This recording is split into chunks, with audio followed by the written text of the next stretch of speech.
మెడ్ plus లో అదే medicine అదే క్వాలిటీ, మార్కెటింగ్, డిస్ట్రిబ్యూషన్, ఇంకోటి అంటూ వీళ్ళకి అదనపు ఛార్జీలు ఉండవు. అందువల్లే 50 to 80% డిస్కౌంట్ లో మనకు అందిస్తున్నారు. సో డాక్టర్ గారు, అంటే మీ ఎవ్రీడే లైఫ్లో అంటే ఒక్కోసారి నిర్ణయాలు తీసుకోవడంలో అంటే చాలా కీలకం, సరైన సమయంలో సరైన నిర్ణయాలు తీసుకోవాల్సి వస్తుంది. అంటే ఒక అతను వచ్చాడు, సో అతనికి బైపాస్ చేయాలా లేదా ఆంజియోప్లాస్టీ చేయాలా అనే నిర్ణయాలు ఏ అంశాల మీద ఆధారపడి ఉంటాయి, ఎలా తీసుకుంటారు యాక్చువల్గా? సో దీనిలో ఒకటేమో ఎన్ని రత్నాల్లో ఎన్ని చోట్ల బ్లాక్స్ ఉన్నాయో తెలుసుకోవాలి. దాంట్లో కూడా సపోజ్ ఒక 45-50 year old వచ్చాడు, ఇంకా 85 year old వచ్చారు, ఆయనకి ఇదివరకు ఆల్రెడీ స్ట్రోక్ వచ్చిందో లేదంటే కిడ్నీ ఇష్యూస్ ఉన్నాయనుకోండి, అక్కడ మేము రిస్క్ అండ్ బెనిఫిట్ రేషియో చూస్తాం. రిస్క్ ఎక్కువ ఉంది, బెనిఫిట్ తక్కువ ఉంది అనుకుంటే వాళ్ళలో మనం స్టెంట్స్ పెట్టేస్తాం. రిస్క్ తక్కువ ఉంది కాకపోతే బెనిఫిట్ ఎక్కువ ఉంది, అక్కడ రిస్క్ తీసుకోవడము which is okay.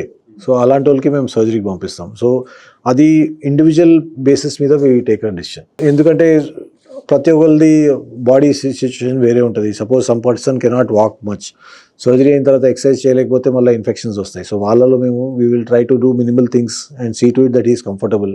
Life wise we are taking care.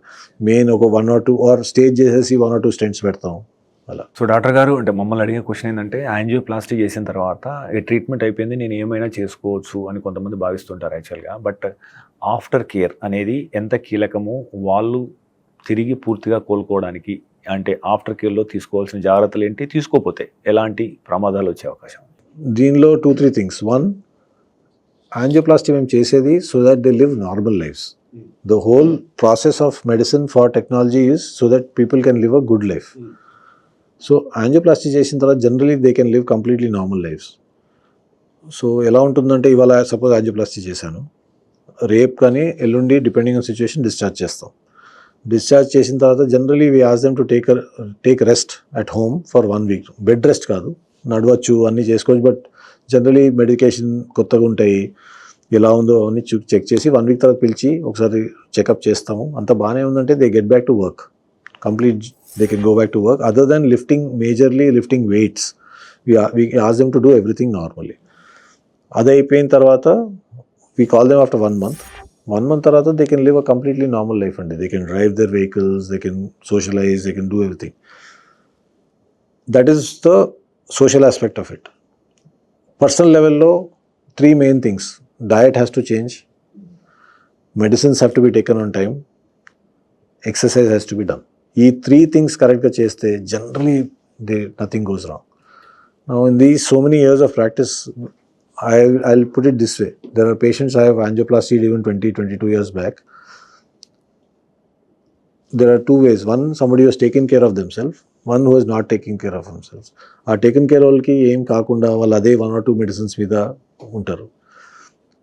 People have not taken care, multiple blocks అయినాయి, మళ్ళీ స్టెంట్స్ అయి ఉన్నాయి, కొంతమంది పంపింగ్ వీక్ అయిపోయింది, కొంతమందికి స్ట్రోక్స్ వచ్చినాయి. So now I'm seeing that bifurcation happening of my own patients who have taken care and not taken care.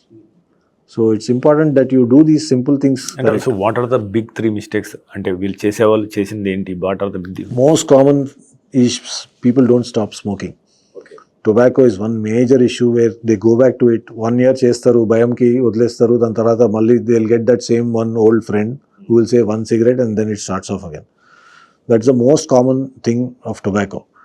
రెండోది, they again get back to their old routines of not controlling sugars, eating తెడమడా చేస్తారు.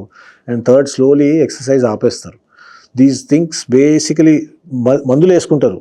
మందులు most of them will take it regularly because they think that దాంతో చేస్తే blocks రావని.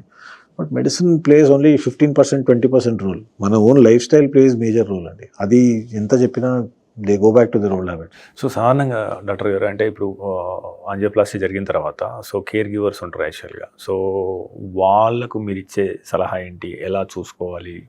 So ఎలాంటి precautions తీసుకోవాలి? No, so we tell them the same thing. Generally, we counsel the family members and the patient before discharge. Even most of them come with their spouses or their children in the outpatient. వాళ్ళు కూడా same thing చెప్తాం, that diet జాగ్రత్తగా ఉండాలి, exercise రెగ్యులర్గా చేసుకోవాలి, sugars కంట్రోల్లో ఉంచాలి, and tobacco has to be as complete no. టొబాకోలో చిన్న దొంగ పెద్ద దొంగ అని ఉండదు. నేను ఇంతే తాగుతా అంత తాగుతాను, దొంగే. So 1 cigarette or 100 cigarettes is the same thing. The risk will be the same. So angioplasty చేసిన వాళ్ళకి యాక్చువల్గా అంటే మనం నెక్స్ట్ చెకప్ ఏదో 1 month ఉందనుకుందాం యాక్చువల్గా. So they are waiting for the next follow up. But in the meantime so what are the red flags? ఒకవేళ ఎటువంటి లక్షణాలు వస్తే they rush to hospital. If they develop the same kind of pain which they had before the angioplasty, if they develop undue shortness of breath, breathlessness చాలా ఎక్కువైపోతుంది, పడుకుంటే ఆయాసంతో లేచి కూర్చోవాల్సిన అవసరం పడుతుంది, or కాలు వాస్తా ఉన్నాయి, అన్యూజువల్ సిమ్టమ్స్ డెవలప్ అవుతున్నాయి, ఇమీడియట్గా హాస్పిటల్ వచ్చేయడం బెటర్. బికాస్ ఫస్ట్ 1 monthలోనే మళ్ళీ స్టెంట్ క్లాట్ అయ్యే ఛాన్సెస్ ఎక్కువ ఉంటాయి. సో ఆ సిమ్టమ్స్ ఏమైనా వచ్చినా ఇమీడియట్గా ఎమర్జెన్సీకి వచ్చేయాలి. ఆ టైంలో డాక్టర్ ఫోన్ ఎత్తలేదో వీళ్ళు ఫోన్ ఎత్తలేదని అనుకోవద్దు. ఆ హాస్పిటల్ వేరెవర్ ఇట్ ఇస్ అక్కడికి ఎమర్జెన్సీకి వెళ్ళిపోవడం బెటర్.